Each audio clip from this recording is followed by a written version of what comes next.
오늘도 하나님을 예배하시는 모든 분들에게 주님의 은혜와 평강이 함께 하시기를 주님의 이름으로 축원합니다. 예루살렘에 불어닥친 큰 박해가 주님께서 예루살렘과 온 유대와 사마리아와 땅끝까지 복음을 전하라는 명령인 것을 깨달은 빌립 집사는 유대인들에게 가장 땅끝이라고 여겨진 사마리아 성에 내려가서 사마리아 사람들에게 복음의 말씀을 전했습니다. 그런데 사마리아 성에는 오래전부터 놀라운 마술을 행하는 시몬이라는 자가 살고 있었습니다. 그가 행사하는 마술의 능력은 너무나 커서 이를 본 사람들은 낮은 사람부터 큰 자에 이르기까지 정신을 잃을 정도로 두려워하며 놀라워했습니다. 그리고 시몬은 스스로 자신을 신과 같이 큰 자라고 자칭을 했고 사람들 역시 그를 하나님의 능력이라 부를 정도로 큰 자로 여기면서 그를 따랐습니다.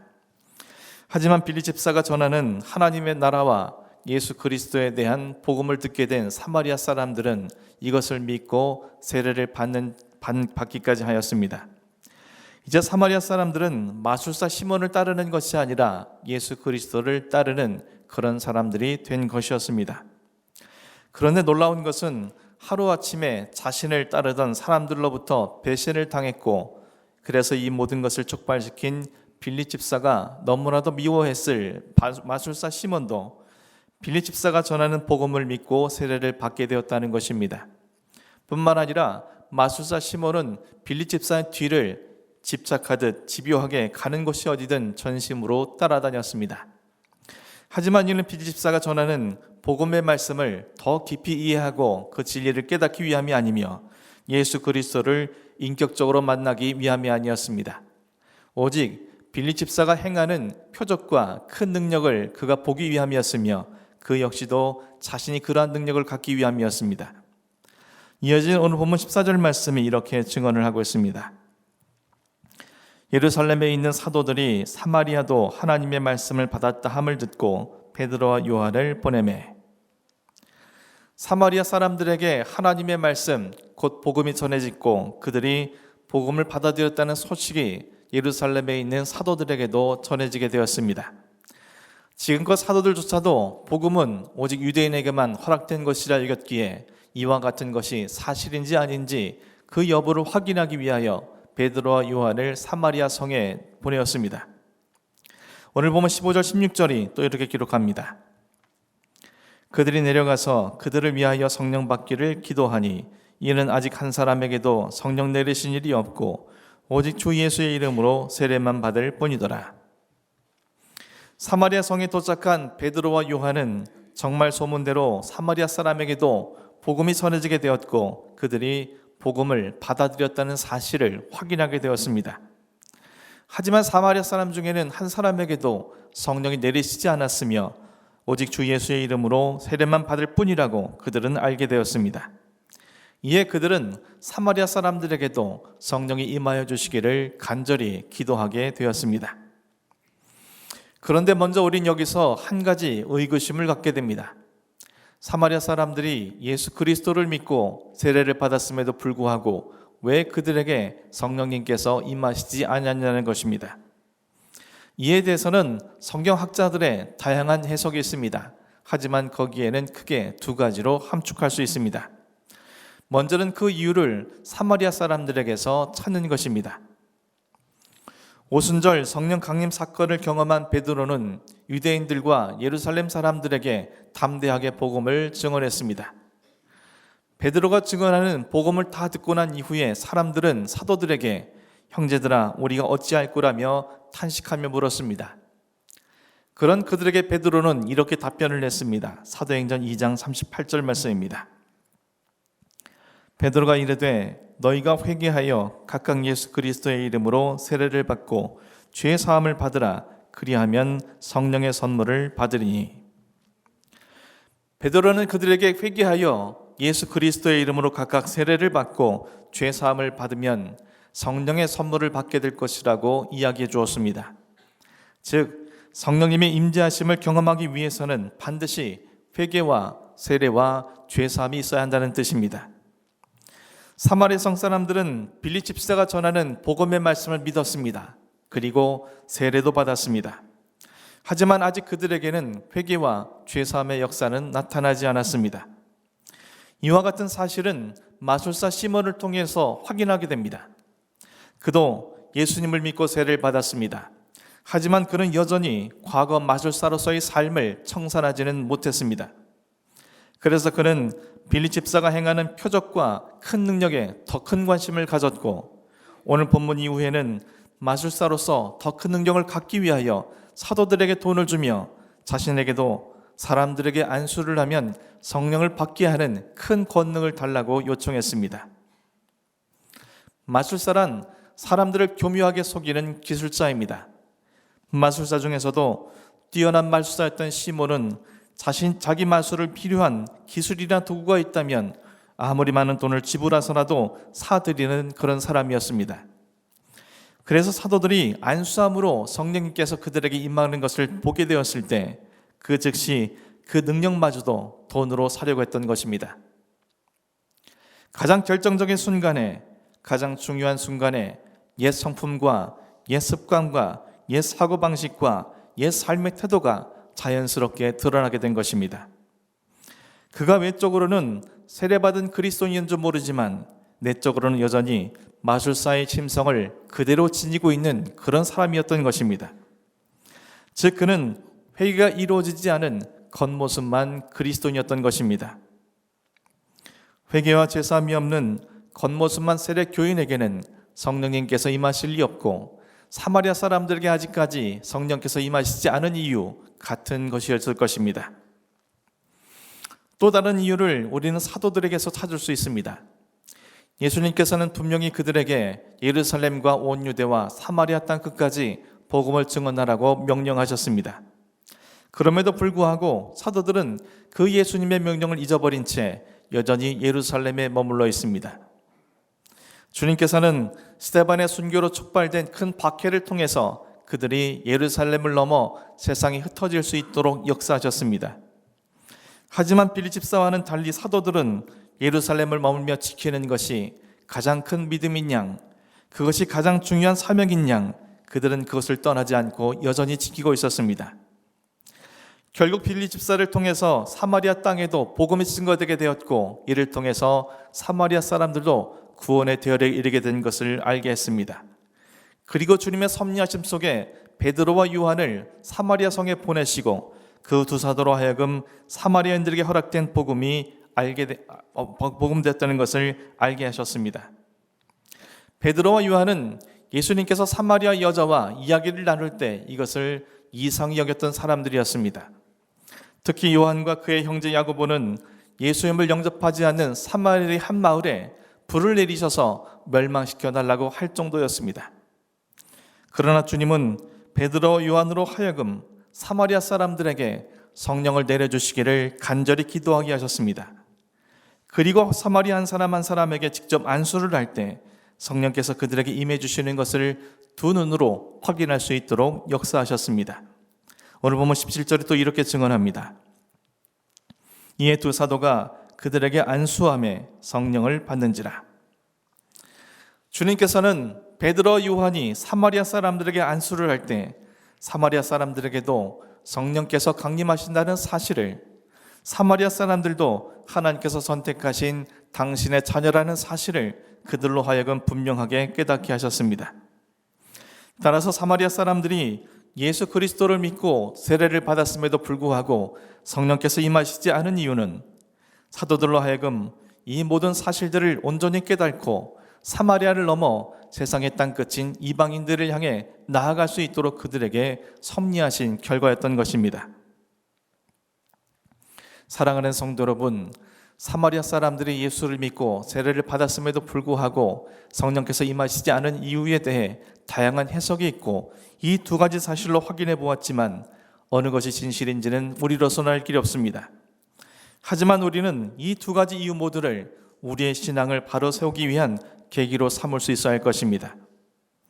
먼저 우리는 사마리아 사람들의 모습을 통해 우리의 신앙을 바로 세워야 합니다. 그들은 예수를 믿고 세례를 받았지만 성령께서 임하여 주시진 않았습니다.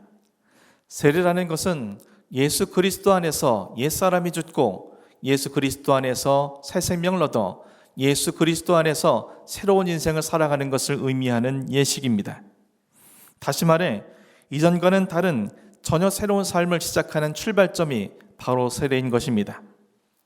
하지만 그 삶이 지속되기 위해서는 반드시 성령님의 내주하심과 인도하심과 도우심이 있어야만 가능해집니다.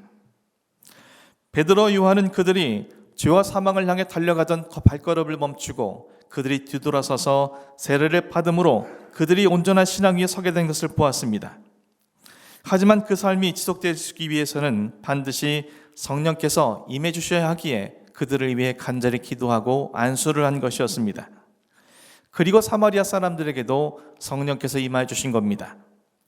하지만 우리가 반드시 기억해야 할 것은 베드로, 요한이 안수했기 때문에 그들에게 초자연적인 능력이 나타나 성령님께서 임하신 것이 아니라는 겁니다. 성령님께서 그들에게 임하여 주신 것은 사도들이 안수를 했기 때문이 아니라 다른 이유였었다는 겁니다. 그래서 우리말 성경에는 두 사도가 그들에게 안수하였기 때문에 그들이 성령을 받은 것처럼 기록하고 있지만 원어 성경에서는 두 사도가 그들에게 안수한 것과 그들에게 성령이 임하신 것을 별개의 사건으로 기록하기 위해 그리고라는 등위 접속사를 사용하고 있습니다.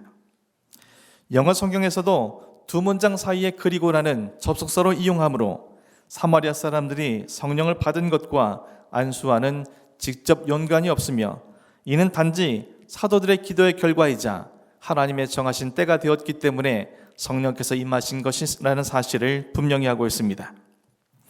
따라서 성령님께서 이 시점에 그들에게 임하여 주신 것은 베드로와 요한 때문이 아니라 별개 이유가 존재한 것이며 그것은 베드로와 요한이 사마리아로 내려가 그들의 믿음으로 세례를 받았다는 것을 확인함과 동시에 그럼에도 불구하고 온전하지 못한 신앙 속에서 여전히 과거의 삶을 청산하지 못한 채 회개의 삶을 이루지 못했다는 것을 확인하게 되었고 그래서 그들에게 예수 그리스도를 믿는다는 것이 무엇인지 세례자로서 산다는 것은 어떤 것을 의미하는지 그리고 왜 그들에게 성령께서 임하셔야만 하는지 그 이유를 말씀을 통해서 자세히 그들에게 가르쳐 주었을 것입니다.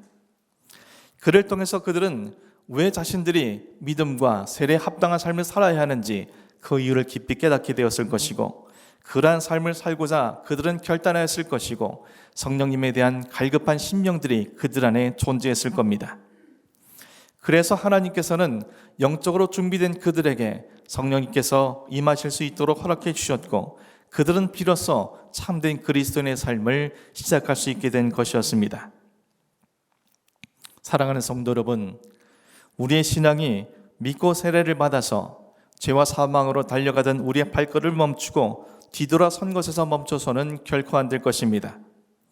우리의 신앙은 날마다 조금씩 생명과 진리를 향해서 나아가는 삶이 되어야만 하는 것입니다. 살아있다는 것은 변화와 성장한다는 것을 의미합니다. 하지만 변화와 성장이 없다는 것은 결국 그것은 죽었다는 의미일 것입니다.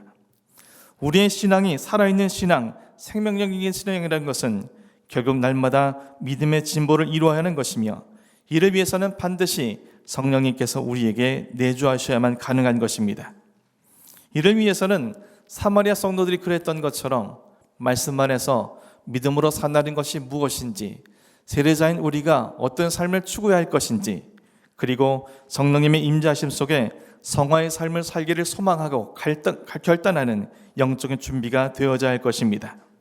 그럴 때만 성령님께서 우리에게 임하여 주시고 우리의 모든 삶은 참된 성화의 삶으로 살아갈 수 있게 될 것입니다. 사랑하는 성도 여러분, 저 여러분 모두가 성령님께서 충만히 임하여 주실 수 있도록 날마다 말씀과 기도로 그리고 결단으로 영적으로 잘 준비되어지기를, 그래서 성령님의 충만하심 속에 나날이 참된 그리스도인으로 변화와 성장을 이룰 수 있기를 주님의 이름으로 간절히 축원합니다. 또한 우리는 사도들의 모습을 통해서도 교훈을 얻을 수 있습니다. 사도들은 이제까지 예루살렘에서만 머물며 복음 사역을 하였습니다.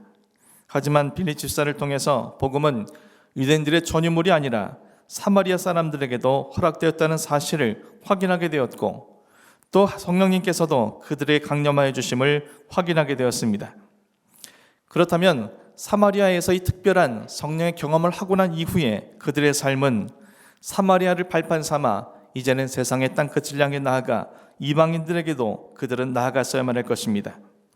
하지만 사도행전 8장 25절은 정반대의 사실을 우리에게 전해주고 있습니다.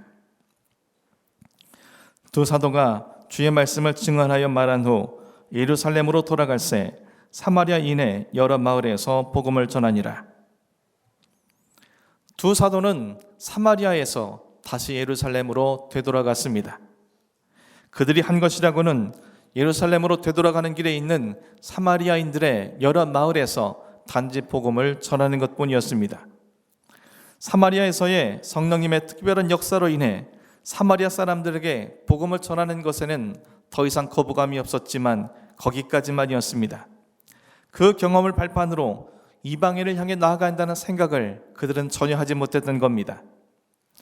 그로 인해 오늘 본문이 포함된 8장이 끝난 후 사도행전 전면에 사도 바울이 등장하게 되고 성령님을 통한 복음 사역의 중심은 예루살렘에 거해 있던 12사도에 의해서가 아니라 사도 바울에 의해서 이방인과 땅끝까지 복음이 전해지게 되었습니다. 그래서 사도행전 15장이 지나고 나면 사도행전 속에서 12사도들의 모습들은 완전히 자취를 감추게 됩니다. 엄격히 말하자면 사도들은 땅끝까지 복음을 전할 계기를 주님께서 허락하여 주셨지만 그들은 다시 익숙하고 안전한 예루살렘으로 되돌아가 버림으로 주님의 도구로 쓰임받지 못하고 사도행전 역사 속에서 사라지고 말게 된 것이었습니다.